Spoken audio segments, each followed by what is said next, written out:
Si vous vous demandez, vous, de faire le bilan de ce nouveau régime avec l'alternance qui a eu lieu le 25 mars dernier, que diriez-vous? Je ne voudrais pas ajouter du verbe au verbe. Je pense qu'il faut attendre que les discours, les promesses électorales, les engagements électoraux se traduisent soit par des faits concrets ou ne se traduisent pas par des faits concrets pour pouvoir émettre un jugement. Dans l'immédiat, je constate que le Sénégal vit une période de transition politique et économique, à la fois au niveau de ses acteurs politiques, mais aussi en termes économiques. Il connaît une période difficile que vivent les populations. Et au même moment, quand on regarde le tableau des opérations financières de l'État, les grands agrégats de l'État, on a le sentiment qu'il y a un certain nombre d'équilibres qui sont assurés parce que d'une part, le pays continue de bénéficier massivement de la manne financière envoyée par les immigrés, les Sénégalais de la diaspora qui constituent la première source de financement extérieur de contribution au budget du Sénégal, mais aussi que c'est un pays qui continue de bénéficier à la fois de l'annulation de la dette qui a été décidée par les pays industrialisés, qui fait que le niveau d'endettement du pays reste dans une fourchette normale, moins de 40%, alors que l'UEMOA la fixe, la dette, le tableau de la dette le fixe donc à ce niveau de 70%. Enfin, je pense que nous entrons dans une année où le gouvernement en place a promis de mettre en œuvre ses promesses électorales. Il faudra le juger à l'arrivée au bout de 2 ou 3 ans peut-être. Merci Nikamba. Est-ce que ces 9 mois de gouvernance vous ont convaincu sur la façon dont les choses doivent se dérouler?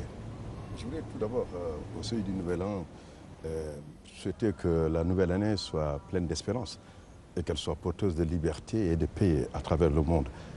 Parce que beaucoup souffrent de la faim, de l'analphabétisme, mais aussi de toutes les formes d'injustice. Et le Sénégal, l'Afrique sont des pays qui sont concernés. Alors, en ce qui concerne les 9 mois du bilan, ce qui a été essentiellement dit, c'est l'option d'une gouvernance vertueuse, d'une transparence, d'une reddition des comptes et aussi d'une volonté de justice sociale. Alors ce qui est important et ce qu'il faudrait retenir, c'est que comment faire en sorte que la parole coïncide avec les actes. Je pense qu'il est trop tôt pour pouvoir juger ce régime, mais les premiers actes nous amènent à dire que si une direction est prise, cette direction doit être précisée par exemple, une action forte vis-à-vis de l'école, qui est très important parce qu'elle va à volo. Il y a des revendications, il s'agit de la jeunesse, il s'agit de l'école républicaine, de l'égalité républicaine, du lieu où se forge la conscience citoyenne qui peut donc s'investir dans les actions de développement du pays. Il s'agit aussi de s'intéresser davantage aux droits économiques, sociaux et culturels. Plus d'actions pour résoudre la question de la demande sociale. Mais le droit à un toit, le droit à l'instruction, comme je viens de le dire, mais également à la santé. Autant d'éléments qui nous paraissent être importants où des actes doivent être posés pour que les Sénégalais se disent qu'il y a un nouveau pouvoir qui prend en charge la question. Parce que la pauvreté, alors, a gagné du terrain. Et ça, on voit, elle prend le visage de la féminisation. Elle est à la fois urbaine et rurale. Et quand on voit les feux à Dakar, l'assaut des personnes qui ne sont pas seulement des handicapés, mais des personnes valides et qui tendent la main, et des enfants. Et cela est significatif de l'état de la pauvreté et donc des actions urgentes, à mon avis, doivent être menées par ce gouvernement pour résoudre ces questions. Bien évidemment, il y a bien d'autres qui nous paraissent importants sur lesquels nous reviendrons. Mais d'ores et déjà, la parole est acceptable. Le discours est un discours d'adhésion, mais ce discours-là, alors, a besoin de se confirmer et après son affrontement avec la réalité concrète. Justement, l'année dernière, on a frôlé une année blanche du fait des grèves récurrentes des enseignants. L'école était pratiquement à volo. Cette année déjà, les prémices encore d'une grève se mettent en place. Les enseignants continuent à poser sur la table les revendications qu'elles avaient depuis longtemps. Et vous pensez qu'aujourd'hui, on a pris la mesure de ces revendications pour éviter aussi que l'école toujours ne soit de la cinquième roue de la carrosse, comme on dit. De carrosse. Écoutez, vous posez véritablement là ce qu'on peut considérer comme un serpent de mer, un problème récurrent qui continue de revenir en surface année après année. Et les différents régimes qui se sont succédés dans ce pays n'ont pas pu résoudre la question de l'éducation. Je ne pense pas que nous soyons au bout de nos peines et il faut éviter que les mouvements de menton, les promesses, n'est-ce pas, verbeuses, creuses, n'est-ce pas, se substituent à la nécessité d'engager sur une question aussi centrale, avec toutes les forces qui doivent être impliquées, le débat de fond, n'est-ce pas, pour apporter des réponses profondes et pérennes à la question de l'éducation nationale. Comment financer l'école? Est-ce que attribuer des bourses à tous les étudiants, c'est quelque chose qu'il fallait faire? Comment l'État pourrait revenir en arrière et sans donner l'impression de lâcher un corps social qui peut tourner à la violence demain? Comment, en gros, engager le débat autour de l'éducation, ça reste encore une question à l'ordre du jour. Et à titre personnel, je n'ai pas de réponse. Je pense que c'est vraiment autour d'un dialogue sérieux, républicain, sur la question de l'éducation qu'on pourrait trouver les véritables réponses qui s'imposent à ce sujet. Ce n'est pas seulement au niveau de l'éducation, mais c'est également, comme l'a dit mon ami Kaba, la question de la pauvreté. Vous regardez partout, mais la pauvreté en règle générale, je dirais, pas seulement sa féminisation. Quand vous regardez dans Dakar, vous parlez avec les gens, on vous dit qu'il n'y a pas d'argent dans ce pays. Ce qu'ils ne disent pas, c'est que nous ne parvenons pas à manger à notre faim. Il y en a même qui ont trouvé, semble-t-il, une formule, la règle de 2 repas par jour, qui est la mort subite, disent-ils. Voilà. Vous avez également la question de la justice, qui reste une grande question. Parce qu'on a commencé, entre autres, au plan du discours vertueux, à engager des poursuites contre un certain nombre de personnes. C'est une bonne chose. Il faut poursuivre ceux qui se sont enrichis sur le dos et au détriment des populations de ce pays. Il faut les poursuivre avec rigueur, vigueur et avec des actions qui se traduisent par non seulement la mise en prison de ces prédateurs, mais le remboursement des biens qu'ils ont spoliés. Mais il faut le faire de façon juste et équitable. Parce qu'on a comme l'impression que c'est une démarche unilatérale qui s'oriente vers celles et ceux qui, politiquement, ne sont pas du bon bord. Donc ça entraîne toutes ces pratiques mafieuses négatives de transhumance, de volonté d'aller se mettre sous le parapluie d'un protecteur. Je pense que nous avons, encore une fois, et on peut multiplier à l'infini les exemples, y compris à travers l'omission de certaines choses dans le discours qui a été présenté, entre guillemets, par le chef de l'État, notamment le fait qu'il n'ait pas mentionné son engagement à respecter la limite de son mandat à 5 ans, le fait qu'il n'ait pas mentionné le mot diaspora, la diaspora constituant, je le répète encore une fois, la principale force de revenus de ce pays, le fait qu'il n'ait pas parlé de culture, qu'il n'ait pas parlé de tourisme, et j'en passe. Je pense que nous sommes véritablement là, aux prémices d'une gouvernance qui a fait beaucoup de belles promesses, mais qui reste encore, à mon avis, en deçà, n'est-ce pas, des attentes. Cela étant, le Sénégal, je le dis encore une fois, étant le bon élève des bailleurs de fonds extérieurs, pourrait recevoir un ballon d'oxygène financier pour passer la mauvaise période, le mauvais temps, mais cela ne réglera pas les problèmes. Il faut qu'il y ait sur le fond, de façon structurelle, un débat et un engagement pour apporter des réponses véritables. Oui, mais quand même, Adama Gaye a posé la question de la justice, des biens mal acquis, qu'aujourd'hui, ceux qui étaient au pouvoir, qui sont traqués, comme ils disent eux-mêmes, disent ne pas comprendre que ce soit eux seuls qui sont convoqués. Que parmi les gens qui sont avec Macky Sall aujourd'hui, il y en a qui ont été des ministres et à qui on ne connaissait pas un héritage familial pour être aussi riches que tels qu'ils sont aujourd'hui. Oui, je voudrais terminer la question de l'éducation pour dire que moi je suis un produit de l'école sénégalaise, l'école publique, de l'école régionale de Tambacounda, au lycée Van Vollenhoven, à quel lycée Lamine Gueye, à l'université de Dakar et d'Abidjan. Je dois dire que l'école doit être au cœur des préoccupations. La compétition internationale sera féroce. Ce sont ceux qui ont la capacité de mieux comprendre les arcanes de la finance mondiale qui seront en capacité de pouvoir répondre alors aux grands défis du monde moderne et particulièrement du défi de la globalisation financière. En ce qui concerne la justice, les Sénégalais s'accordent à dire que nécessairement qu'il faut une bonne gouvernance. Et la bonne gouvernance, c'est à la fois une gouvernance démocratique, financière et aussi judiciaire. Et dire que alors, les biens mal acquis, ceux qui ont eu à s'enrichir, qui rendent compte, les Sénégalais sont d'accord avec. Mais la justice, il faudrait se mettre une chose en tête, elle doit toujours donner la perception de l'impartialité et de l'indépendance. Une justice orientée, une justice sélective, une justice discriminatoire est de nature à heurter les citoyens, à développer les sentiments de frustration et donc à être à l'encontre de l'objectif qui est préalablement visé, à savoir la transparence et aussi la reddition de comptes. La notion de reddition de comptes, c'est un combat que nous menons depuis 30 ans. Eh bien, tous les gouvernants d'aujourd'hui n'ont qu'à se mettre en tête que tout le monde sera vigilant. La société civile l'a été, mais les journalistes, et que chacun se dise les biens qu'il avait au moment d'entrer en fonction, on sera curieux de savoir et quels sont ceux qu'ils ont accumulés après l'exercice du pouvoir, qu'il y aura toujours un temps et un temps limite. Je pense que cette reddition doit être aussi une reddition qui doit être faite par le plus haut sommet de l'État, à savoir par le président de la République, lorsque son mandat terminera. Au point de ce mandat, nous pensons que c'est 2017. Le président s'y est engagé, ça a été un engagement fort et un pôle fédérateur de l'ensemble des Sénégalais pour son choix. Et ce qui a permis de faire une majorité de 65% des Sénégalais qui se disent que nous allons, à travers cela, en finir avec l'instabilité institutionnelle et ainsi rentrer dans un cycle où des mandats précis et les limiter dans le temps vont permettre à d'autres Sénégalais de pouvoir exercer à la charge suprême.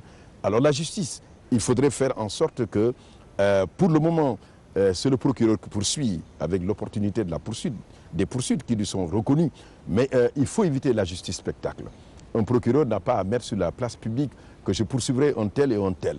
Donc cela s'apparenterait alors à une forme de présomption de culpabilité qui n'existe nulle part.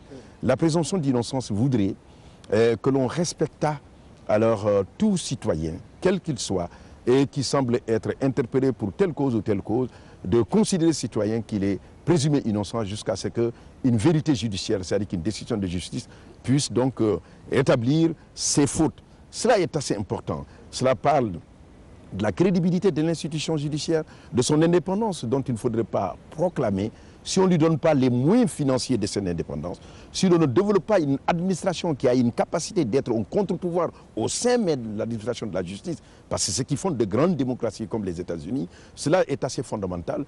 Et même en ce qui concerne le cordon ombilical entre le parquet et l'administration judiciaire, la chancellerie, ce qui signifie que ce n'est pas finalement le parquet, donc l'État, donc le gouvernement qui dirige totalement la politique judiciaire. Dans l'état actuel des poursuites, pour le moment, le juge, qui est le dernier rempart alors contre l'arbitraire, n'a pas été saisi, c'est le procureur qui poursuit. Ce qui est important, et il n'appartient à personne de dire que le délit est constaté ou le délit ne l'est pas, c'est le juge qui doit le faire. Ce travail, c'est lui qui en a la qualification et qui en a la compétence. Et ça permet de parler de la cour de l'enrichissement illicite. C'est un débat alors sérieux et profond. Alors quand il a été créé en 81, on a vu très vite, il est tombé en désuétude. 2 personnes ont été condamnées. Vous vous rappelez à l'époque l'affaire Bekaïsen, Baba Dioum. Ensuite, maintenant, vous avez vu que cette cour n'a pas pu prospérer alors, du temps de Wade. Et aujourd'hui, on l'a mis en selle. Il faudrait se dire que cette cour pose énormément de questions en ce qui concerne la qualité des personnes qui sont poursuivies, qui ont été des ministres, qui ont été aussi, d'autres sont députés. Il faut tenir compte du fait qu'il y a des conflits sur le plan constitutionnel. Autant de questions pour éviter à l'avenir que ces questions se posent. Je pense que très rapidement, il faut tenir compte de ce que la Constitution sénégalaise dit, à savoir l'article 101 qui prévoit que lorsqu'on a exercé un certain nombre de qualités, en tout cas au niveau étatique, que l'on soit poursuivi par la Haute Cour de justice. Ça a été le cas en ce qui concerne la France. Nous avons en mémoire le cas de Laurent Fabius avec le problème des sangs contaminés, comme on a vu le cas de plusieurs dignitaires qui ont eu à être devant cette cour. Et c'est ce que doit faire un État de droit, qui doit fonctionner sur le principe de l'égalité et aussi de l'équité. Alors sinon, évidemment, la sélectivité force l'esprit républicain alors, de la construction d'un État autour des valeurs alors, de liberté et d'égalité de tous devant la loi. Cela ne pose pas au fond, Adama Gaye, la réforme des institutions qu'on doit apporter au Sénégal. La constitution qu'on a, les Sénégalais veulent aller beaucoup plus loin dans la démocratie, dans la façon de voir, dans la séparation des pouvoirs. Que faut-il faire aujourd'hui? Il faut faire ça en public, que cela soit disséminé à travers la population. Moi, je ne suis pas pour cette méthode qui consiste à créer des commissions ou à confier des commissions, y compris à des personnalités respectables comme Amadou Mokhtar Mbow, pour leur demander de réviser la Constitution ou de voir comment réformer la Constitution pour que le mandat soit ramené de 7 ans à 5 ans. Je crois que la question doit être posée sur la table, parce que tout le monde sait que la meilleure manière d'enterrer un problème, comme disait Clémenceau, c'est de créer une commission. Donc, encore une fois, dans ce genre de situation, les Sénégalais ont montré suffisamment leur maturité politique, notamment à travers souvent leur vote décidé, même si les résultats à l'arrivée n'ont pas toujours été ce qu'ils attendaient, n'est-ce pas? Ils ont montré leur capacité à exercer leurs droits, leurs devoirs citoyens. Donc de ce côté-là, je pense qu'il faut que de façon ouverte, le chef de l'État, n'est-ce pas, mette la question sur la table. Voilà, ça c'est une première chose. La deuxième chose, j'aimerais quand même revenir sur deux sujets qui me semblent importants. Le premier sujet, c'est l'histoire des biens mal acquis, comme on les appelle. Pour moi, au-delà de la responsabilité de ces individus qui sont impliqués et qu'il faut pourchasser et mettre au gnouf et les amener à rendre gorge et compte, ça pose un problème plus large qui dépasse les frontières du Sénégal. Parce qu'on a observé que dans un silence total, des citoyens identifiables ont pu exfiltrer de ce pays des milliers de milliards de francs CFA. Pour moi, c'est une nouvelle forme de colonisation virtuelle de ce continent. De la même manière qu'au XVIIIe siècle, au XVIIe siècle, des forces étrangères sont venues sur le continent africain, ont projeté leur pouvoir par les moyens militaires dont ils disposaient, sont venus sur le continent avec leurs administrateurs civils, prendre physiquement le contrôle des ports, des forts et des pays africains par une colonisation physique. Aujourd'hui, on a, avec la complicité d'Africains, par des blanchiments d'argent, par des commissions et des rétrocommissions, le risque que les gens parviennent à vendre nos pays à des forces extérieures qui aujourd'hui, pour reprendre une formule que le candidat à l'élection présidentielle de l'époque avait utilisée, par un clic, parvient à mettre la main dessus sur nos biens et sur nos richesses. C'est ça qui également, au-delà de la responsabilité de ces gens, me semble être le plus grand problème. C'est comme si, à l'époque, on avait connu ces chefs traditionnels qui avaient bazardé les territoires africains en échange de perles et autres cadeaux de seconde zone, que quelques individus aujourd'hui parviennent, avec la complicité de grandes multinationales, d'États n'ayant pas nécessairement l'intérêt de l'Afrique à cœur, que ce soit des pays européens, l'Amérique ou la Chine, parviennent à transformer l'Afrique en nouvelle forme de satellite, n'est-ce pas? Et l'avantage que les Africains ont aujourd'hui en découvrant toutes les richesses naturelles qui sont en abondance sur le continent africain, le risque, c'est que l'Afrique voit à nouveau sa chance de réaliser ce que d'autres ont pu réaliser. L'Europe après la Deuxième Guerre mondiale avec ses 30 glorieuses, l'Asie à partir de 1950 avec le parapluie américain après le déclenchement de la guerre froide, et les pays asiatiques qui ont fait les tigres d'Asie, etc. L'Afrique aujourd'hui a un carnet de commandes, comme dirait Lionel Zinsou, de 30 ans en avant, parce qu'il y a un taux de croissance possible, il y a des ressources naturelles, il y a une demande, il y a un dividende démographique qui est à l'avantage de l'Afrique. Nous risquons de le perdre si nous ne faisons pas attention à voir que cette mobilisation de la société civile sénégalaise a permis, encore une fois, de dire, comme Mao Tse-tung, on le disait, que le pouvoir était au bout du fusil, mais que c'était au bout du bulletin de vote. C'est la mobilisation de ces jeunes et qui ont eu donc par conséquent à défendre les acquis du résultat des urnes qui a permis cette mutation, cette alternance démocratique qui a permis au président Macky Sall qui soit là et qui aujourd'hui est une génération post-indépendance et qui a donc aujourd'hui à poser la question de la dette odieuse, a aussi à poser la question de la reddition des comptes, mais en l'appliquant à l'ensemble des acteurs, y compris à lui-même et à l'ensemble de nos gouvernants actuels, qu'ils en prennent conscience, c'est une nécessité. Alors, nous avons dit que agiter l'article 80 est malvenu dans le contexte politique actuel du Sénégal. Nous l'avions à l'époque condamné, nous nous sommes mobilisés. Et pour Abdoulaye Wade à l'époque, nous l'avons défendu. Et moi, personnellement, j'ai été décoré par le président Wade. Il avait promis aussi de l'abroger. Et voilà, il avait promis de l'abroger. Nous lui avons demandé, alors, entre autres choses, d'abroger l'article 80 de la Constitution. Parce que tout acte, vous voyez, quand déjà un article commence avec tout acte, c'est-à-dire que c'est un article fourre-tout qui est au carrefour de plusieurs notions juridiques qui font qu'on ne peut jamais échapper à soi. Et c'est la survivance de ce qu'on appelle d'un délit de lèse-majesté à l'époque en France qu'on a laissé tomber. Nous avons eu des chefs d'État qui ont eu à mener une telle procédure qui ont été déboutés en France. Cela vous dirait qu'il y a une évolution aujourd'hui du point de vue de la mentalité, du point de vue du droit, et parce que nous sommes dans un contexte de mondialisation du droit, d'internalisation de la justice, avec une exigence d'un plus grand respect du droit alors, des individus face à la puissance étatique et qui a tendance alors à s'imposer. L'article 80, par exemple, le cas contraire, c'est El Hadj Amadou Sall. Oui. Moi, je me rappelle en 84, il avait été arrêté, alors juste après Abdoulaye Wade, parce qu'il se battait pour que cela soit. J'étais membre du Conseil de l'Ordre, parce que nous combattions cet article-là. Et aujourd'hui, il est poursuivi sur la base de cet article. Je crois savoir que le président Macky Sall doit pouvoir l'enlever dans le dispositif répressif du Sénégal. Cela ne nous amènera nulle part. Et ceci dit, il y a une apathie que nous constatons. Et Alexis de Tocqueville parle de l'apathie comme étant l'ennemi mortel des démocraties. Les démocraties, c'est la vitalité. Une sorte de consensus à la malienne. Et voilà, à la malienne. Ce consensus à la malienne peut nous conduire à de nouvelles surprises.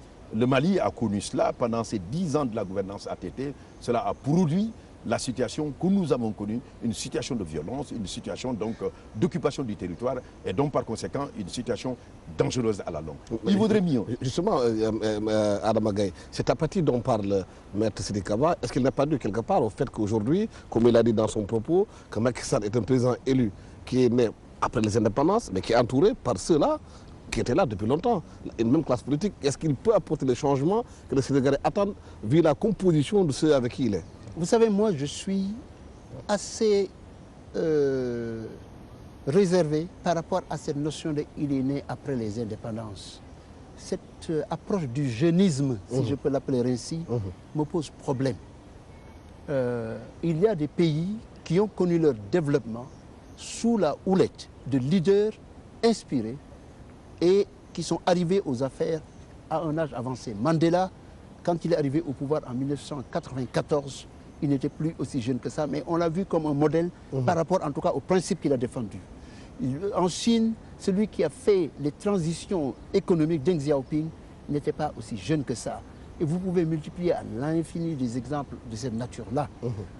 Autant il faut insuffler du sang neuf dans la gouvernance, dans la gestion des pays, autant il faut éviter de s'enfermer dans un corset. C'est une approche lapidaire que les gens ont tendance à suivre dans nos pays. Ça me pose un problème. Maintenant, j'aimerais, avant de répondre à votre question, juste clarifier une chose sur la nécessité d'aller après ceux qui sont les complices des prédateurs locaux et qui sont à l'extérieur. Il faut savoir qu'aujourd'hui, dans un certain nombre de pays, des dispositions sont prises contre ces gens-là. En Grande-Bretagne, par exemple, vous avez une loi qui punit les entreprises qui prennent de l'argent en ayant fait des deals dans les pays africains. Et vous avez un mécanisme, par exemple, il suffit de lui écrire le Serious Fraud Office pour qu'il vous donne toutes les informations. Si vous voulez savoir ce qui s'est passé avec Delarue, écrivez à Serious Fraud Office. Ils sont obligés de vous donner tous les emails qu'ils ont échangés pour que vous sachiez exactement ce qui s'est passé. En matière de pétrole et gaz, également, vous prenez les États-Unis, la loi à l'ordre du jour que tentent de combattre les multinationales, c'est la loi Dodd-Frank, n'est-ce pas? C'est une loi qui essaie effectivement de faire tout pour que les entreprises ne s'embarquent pas dans les histoires de corruption. Le problème, ne nous leurrons pas, souvent c'est dans nos pays où vous avez des bureaucrates politiciens, des politiciens qui sont en place et qui s'arrangent pour vampiriser toutes les possibilités d'affaires et qui empêchent effectivement le discours sur le doing business de devenir une réalité. Mais justement, est-ce que ces régimes-là sont capables de changement qu'attendent les populations en profondeur? Écoutez, je ne pense pas qu'il puisse y avoir un miracle du jour au lendemain. Mais en posant les problèmes comme il se doit, en les identifiant proprement, nous pourrons nous aussi avancer. Je disais tantôt que l'Afrique se trouve à cette phase que certains ont connue de leur décollage économique.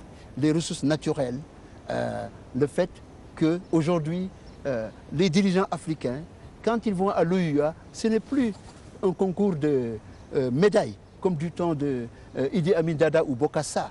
Maintenant, ils brandissent le doing business ou les taux de croissance. Donc il y a une volonté de faire quelque chose. Ils savent que leur légitimation, ce n'est plus par la force ou par la répression. Il faut des résultats. La démocratie, comme je le dis, c'est à géométrie variable. Il y a d'abord l'acte électoral, mais il y a aussi les résultats. Si vous ne les produisez pas, les gens vous poursuivent, n'est-ce pas? Maintenant, parlant effectivement de cette tendance vers le consensus à la malienne, on vit ce consensus parce qu'en réalité, nous sommes dans une situation assez cocasse. C'est comme si la démocratie sénégalaise s'est transformée en une forme de PDS démultiplié. Quand vous ouvrez les journaux, quand vous voyez les sites, quand vous voyez la télévision, quels sont ceux qui parlent? Ce sont les succédanés du PDS. C'est Macky Sall, un ancien PDS. C'est Amadou Sall, PDS. C'est Pape Diop, PDS. C'est Ousmane Ngom, PDS. C'est Souleymane Ndéné Ndiaye, PDS. C'est comme si, quelque part, la presse sénégalaise n'a pas la capacité de prendre du recul et de poser des questions sur la nécessité ou non de donner la parole à ces acteurs-là, qui ont été complices de tout ce qu'Abdoulaye Wade a fait. Pour quelle raison il y a, entre guillemets, cette forme de légèreté à leur redonner une tribune aussi facilement, sans véritablement poser les questions? Évidemment, cela est facilité par la désertion démocratique de cette classe politique classique qui, pendant longtemps, avait fait montre d'une capacité à défendre des positions de principe et qui, aujourd'hui, soudain, se met sous le parapluie de quelqu'un qui vient d'arriver au pouvoir et contre lequel il devrait poser des questions de fond sur comment il s'est enrichi. Quel a été son rôle dans la gouvernance d'Abdoulaye Wade? Quels sont les actes anticonstitutionnels qu'il a pu poser dans son cheminement?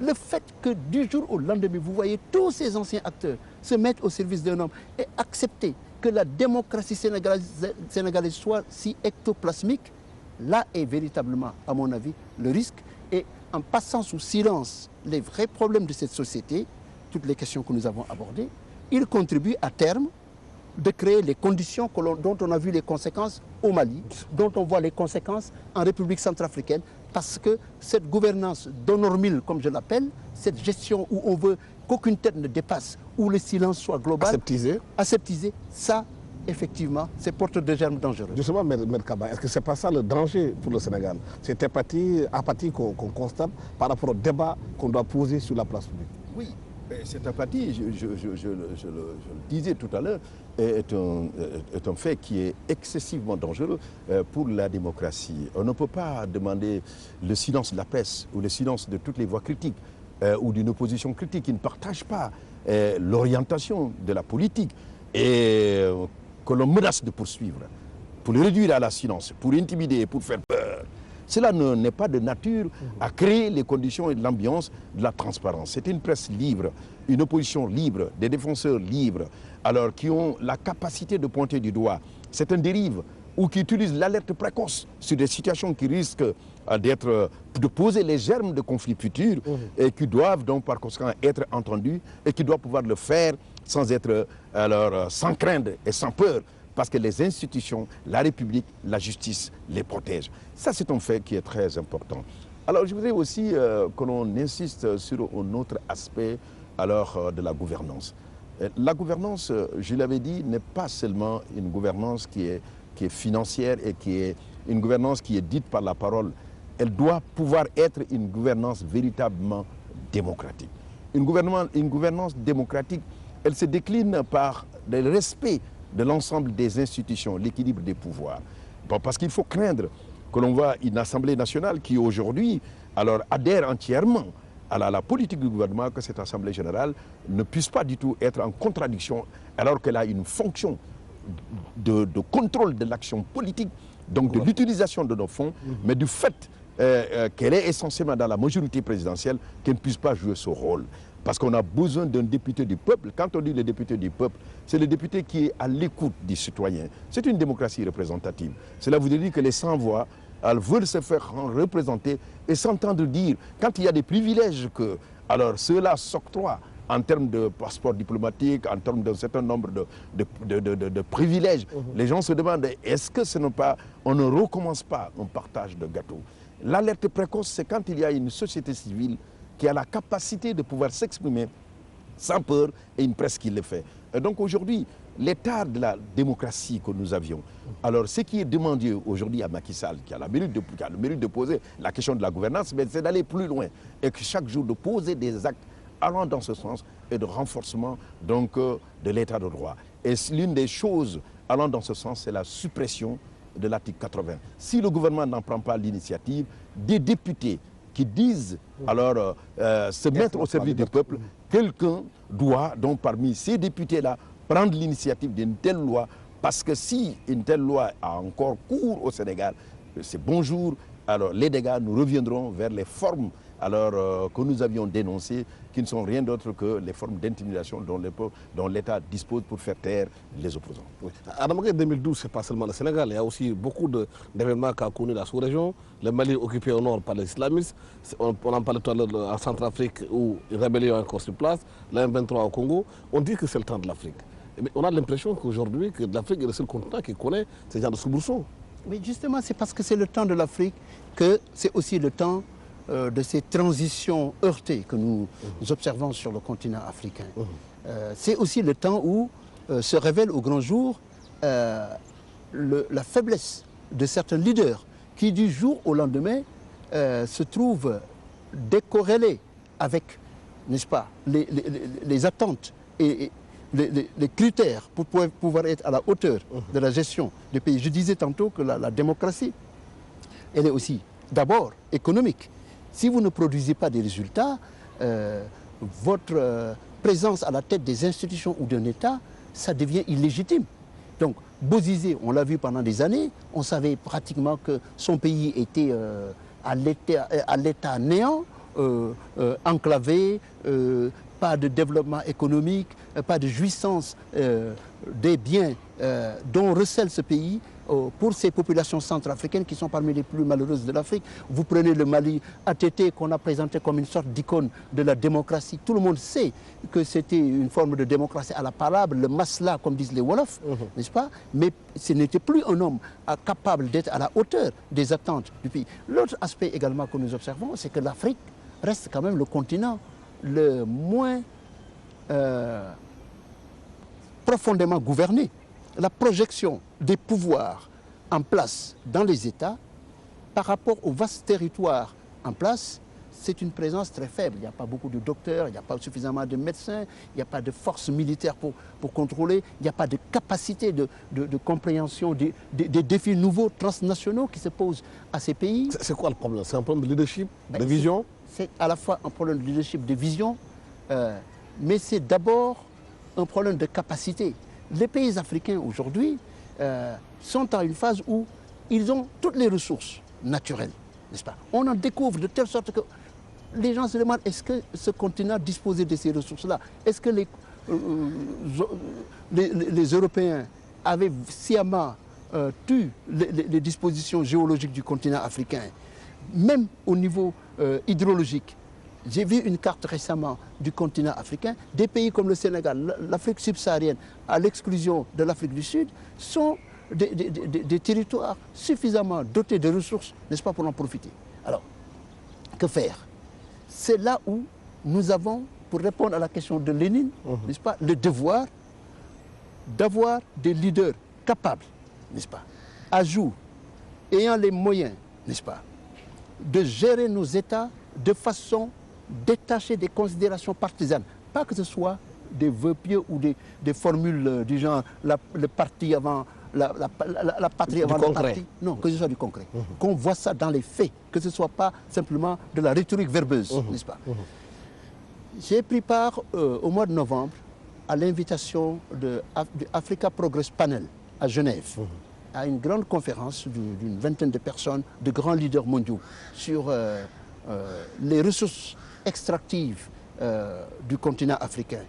Et le message essentiel que j'en tire, c'est que ce continent a aujourd'hui les moyens pour faire son décollage. Grosso modo, toutes les ressources, n'est-ce pas, dont le monde a besoin se trouvent dans le sous-sol africain. La grande question est, est-ce que ça va devenir une bénédiction au lieu d'être ce qu'on appelle le resource curse, la malédiction des ressources, n'est-ce pas? Ça, c'est la question. Et pour que cela ne soit pas le cas, ne soit pas une malédiction de nos ressources, je pense qu'il faut des nouveaux leaders capables. Malheureusement, je constate encore une fois que la démocratisation, c'est en Afrique cette tentation du one man, one vote, once. Vous votez pour moi une fois et je me perpétue au pouvoir. On l'observe, y compris au Sénégal. Quand vous lisez les journaux, c'est comme si c'est acquis. Monsieur Macky Sall est élu pour 5 ans dans 10 ans. Non. Il faut que les résultats puissent justifier une prétention à même oser se présenter devant les candidats. Et que deuxièmement, ça ne doit pas être, n'est-ce pas, quelque chose d'acquis d'avance. Il faut que le débat soit ouvert. Il faut que les Sénégalais, sur des bases playing field level, que ce soit équilibré, n'est-ce pas, puissent se déterminer par rapport à la gouvernance. Ce n'est plus une question personnelle, c'est une question, n'est-ce pas, du destin de nos pays. Et je pense que ça interpelle tous les pays africains. Sinon, nous risquons de retomber dans ces crises malvenues en Afrique qu'on voit au Mali, en Guinée, en Côte d'Ivoire et tout, continuer en Afrique. Mais Kaba Adam a posé une question essentielle, c'est le manque de débat. On a constaté même au Sénégal aujourd'hui qu'il n'y a pas de débat. Tout semble aseptisé, il n'y a pas de débat démocratique sur beaucoup de questions essentielles auxquelles on devait participer, poser sur l'avenir du pays et l'avenir du continent. Pourquoi il n'y a pas de débat dans nos pays? Mais c'est un germe, c'est le germe des conflits futurs. Parce que vous savez, la démocratie, c'est la négociation pour résoudre les crises et les conflits, les différends qui opposent les différents individus, mais aussi les différentes entités et les différents partis politiques, qui en sont donc essentiellement le fondement. Et cela est très important. Si à partir du moment où il y a une sorte de consensus mou, ce consensus mou risque de se muer alors en compromission généralisée. Et ceci va avoir comme conséquence de tuer le débat républicain et de mettre en avant l'ensemble des questions fondamentales, comme par exemple la construction d'une économie alors, au service de tous, d'une croissance qui va générer véritablement quelque chose qui sera partagé entre tous, et donc par conséquent le respect du calendrier républicain, l'ensemble de ces questions, et prévenir les crises. Ce qui s'est passé au Mali, nous avons à l'époque analysé la situation, encore que nous nous saluons à l'époque que le président ATT, dans un contexte où les manipulations constitutionnelles avaient lieu, avait décidé de quitter le pouvoir. Nous étions dans ça, et 3 mois avant, disons peut-être 3 semaines avant de quitter le pouvoir, il y a eu ce coup d'État. Ça pose énormément, ça posait immédiatement. La corruption était... Et voilà, donc ça a posé immédiatement la question. Et voilà, ça posait le problème justement dans ce pays, que s'est-il réellement passé. Alors on a posé la question du nord du Mali. Alors ce coup d'État était révélateur d'une triple crise, d'une crise politique, d'une crise militaire et aussi d'une crise identitaire. Parce qu'en fait, nous avons vu que l'ensemble des gouvernants maliens, que ce soit avec le premier président Modibo Keïta, que ce soit avec Moussa Traoré, que ce soit Alpha Oumar Konaré, avec le président Ataté, qu'il y avait un problème au nord, un problème d'intégration des populations qui sont à la fois des Touaregs, des Songhai, des Arabes, des tout couleurs, et donc des Peuls qui, dans cette région-là, se sont sentis exclus de la construction de l'unité nationale et en même temps des fruits de la croissance.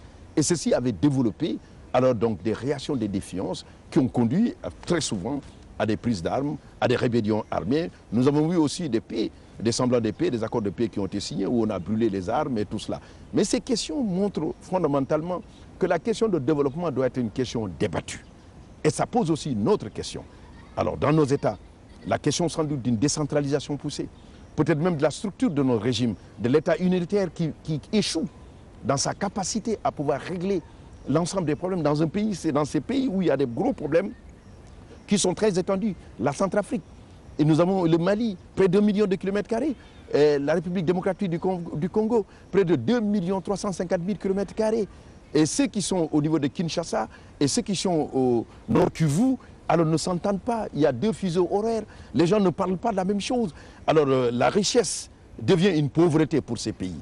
Alors que le scandale géologique dans cet état-là aurait dû peut-être faire de ce pays le premier pays, la première puissance économique du continent, mais depuis son indépendance, avec l'assassinat de Patrice Lumumba, une dictature de 33 ans de Mobutu Sese Seko Kuku Ngendu Wazabanga, et ensuite des rébellions à répétition, on a vu ce pays être à la traîne avec ces rébellions à répétition, comme ce fut le cas aussi en ce qui concerne la Centrafrique. Le cas du Mali et l'ensemble de ces pays posent donc la question de la réalité de la démocratie sur le canal. Et la démocratie, ce ne sont pas seulement des élections formelles.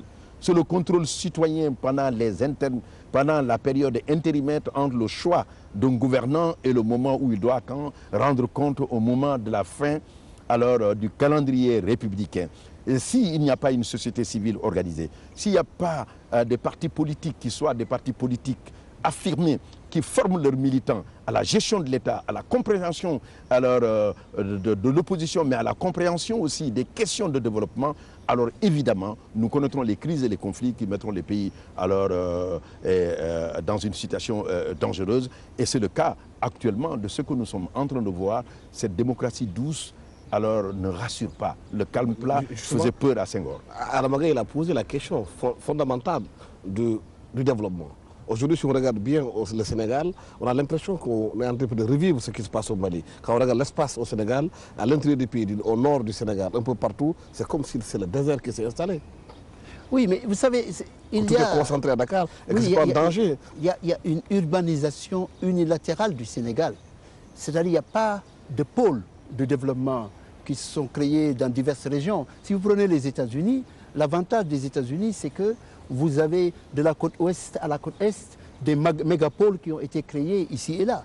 Vous n'avez pas des oligopoles qui se créent au service d'intérêts privés qui sont, la privatisation, j'allais dire, du développement au service de quelques individus qui se disent nous sommes du secteur privé et qui dans de petits coins se rencontrent avec des hommes politiques pour se partager les biens.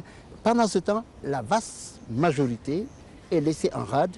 Une partie dans la conurbation dakaroise qui devient dépourvue de pratiquement tout, alors que ça devait être le socle, n'est-ce pas? Parce que l'urbanisation a précédé l'industrialisation dans la plupart des pays qui ont connu le développement. Aujourd'hui, la Chine, chaque année, transfère 25 millions d'habitants des mondes ruraux vers les villes, n'est-ce pas? Vous avez la même chose qui s'est passée, même si on n'approuve pas totalement ce que Staline a pu faire, l'industrialisation soviétique à l'époque, dans les années 30-40, ça a été fait avec, n'est-ce pas, des gens qui ont été transférés des villages vers les villes.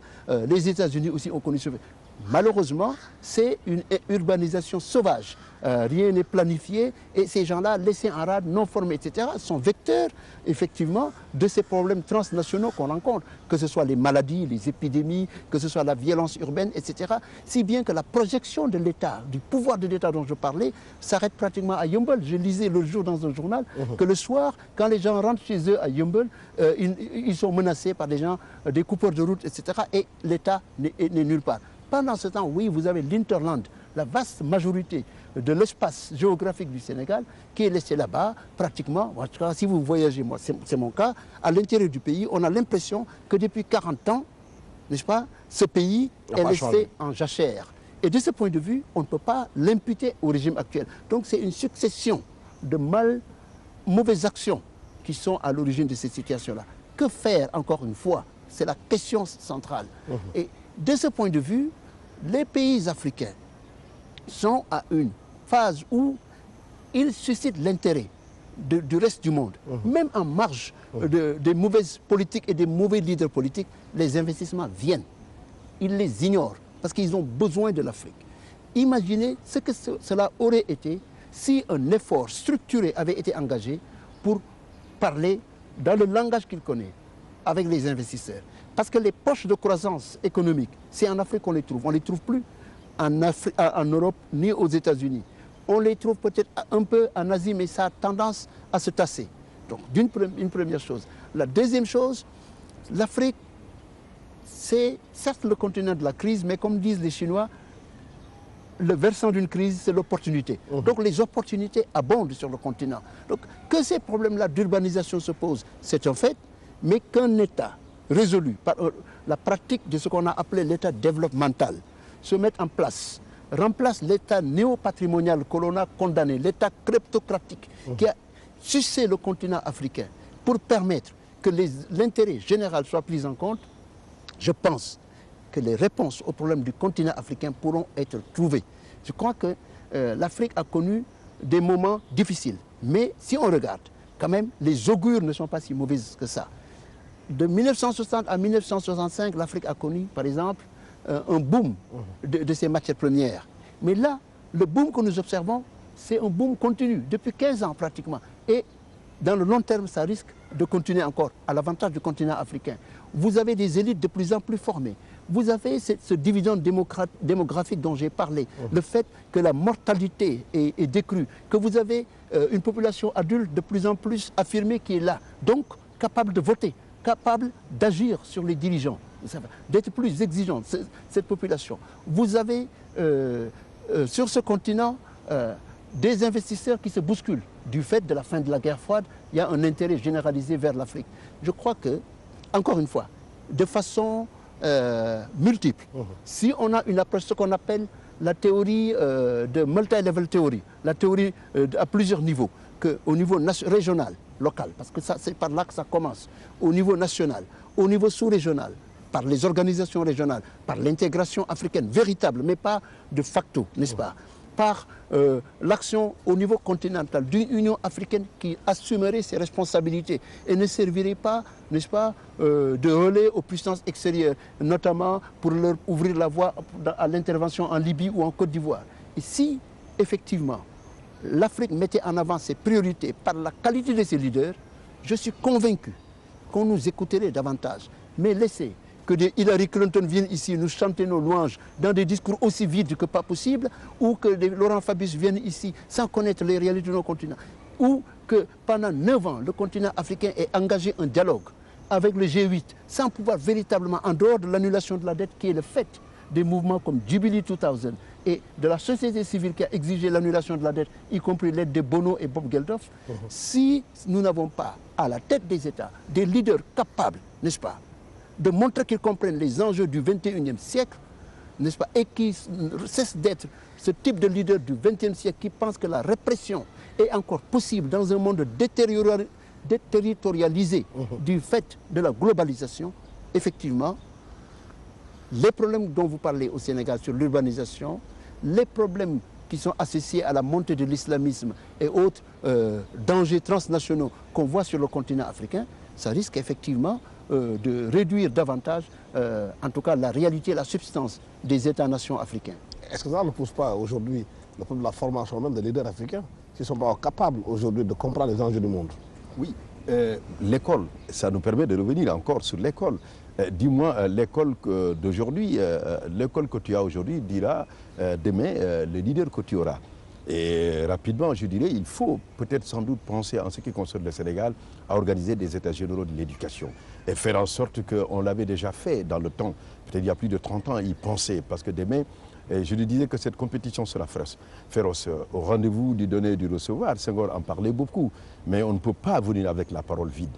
On vient avec des hommes qui sont formés, qui comprennent les enjeux de la mondialisation et de la globalisation, qui comprennent que dans cette compétition féroce, alors rien ne s'est donné. La Chine est aujourd'hui un nouveau partenaire, parce qu'aujourd'hui, la Chine vient en Afrique avec beaucoup plus de sympathie, avec une affirmation comme quoi respect, une coopération fondée sur le respect, une coopération fondée sur la non-ingérence, une coopération fondée sur un partenariat gagnant-gagnant. Mais en fait, il faudrait éviter aussi que dans cette coopération, que nous ayons des États bazars. Alors où pratiquement nos industries textiles disparaissent, nos industries de tous bords disparaissent, et pour que nous voyions tout simplement des États consommateurs, des États qui ne peuvent pas eux-mêmes produire s'industrialiser. On parle de la désindustrialisation en France parce que les gens désertent l'espace de l'Hexagone pour aller ailleurs. Mais en fait, nous qui n'avons pas connu totalement cette industrialisation, celle qui est naissante est en train de disparaître parce qu'avec les opportunités que nous offre, par exemple, un pays continent comme la Chine, alors, tout cela, ce sont de futures menaces, sachant aussi que la coopération avec l'Occident a montré ses limites. Nous avons vu que les politiques dans lesquelles on nous a engagés, alors ces politiques aujourd'hui, on reconnaît que ces politiques d'ajustement structurel des années 80 étaient des politiques qui nous ont combiné et emmenés dans les rues.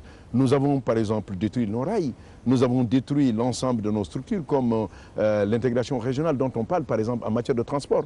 Est-il juste que l'on aille à Paris pour descendre au Cameroun, pour aller à Yaoundé? Est-il juste de quitter le Sénégal pour arriver tout simplement à Addis Abeba avec pas mal de gymnastique, pas mal de difficultés? Je pense que là, la difficulté pour faire cette petite zone, on peut faire toute une journée, alors qu'en fait, il y a 3 heures de route pour aller là et là, ou 3 heures ou 2 heures de vol.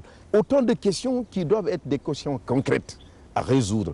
Je pense qu'il faudrait peut-être revenir en l'adaptant avec les moyens du XXIe siècle, avec les contraintes de ce temps et les opportunités du temps, pour que nous ne soyons pas les parias de la mondialisation.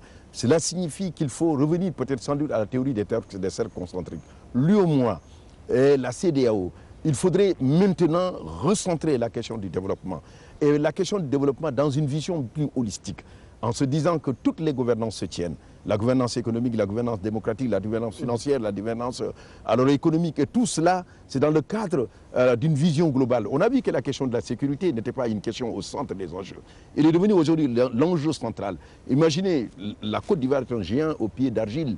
Aujourd'hui, avec la question de la sécurité, alors que ces pays, pratiquement presque la moitié, près de 40% des ressources de la CEDEAO. Mais ces pays restent fragiles du fait de l'enjeu sécuritaire. Le Mali est tombé avec cette question. La Centrafrique, nous avons parlé aussi de la RDC, mais beaucoup de pays. Donc cette question, on voit de plus en plus qu'il y a un véritable lien entre développement, sécurité, démocratie, respect des droits de l'homme, parce que toutes ces questions-là sont liées.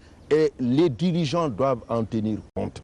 Ils doivent être formés à prendre en compte l'ensemble de ces questions et à mettre une politique qui va dans ce sens, et que cette politique, tout en étant une politique qui doit être fondée sur des urgences qui sont là, mais les urgences et les programmes, alors une fois qu'on ne les définit pas de façon très claire, il est clair qu'on va échouer. Parce qu'il est une question fondamentale comme l'agriculture. Tout le monde convient que ça nourrit 70% de la population du Sénégal. C'est le cas presque en ce qui concerne l'Afrique.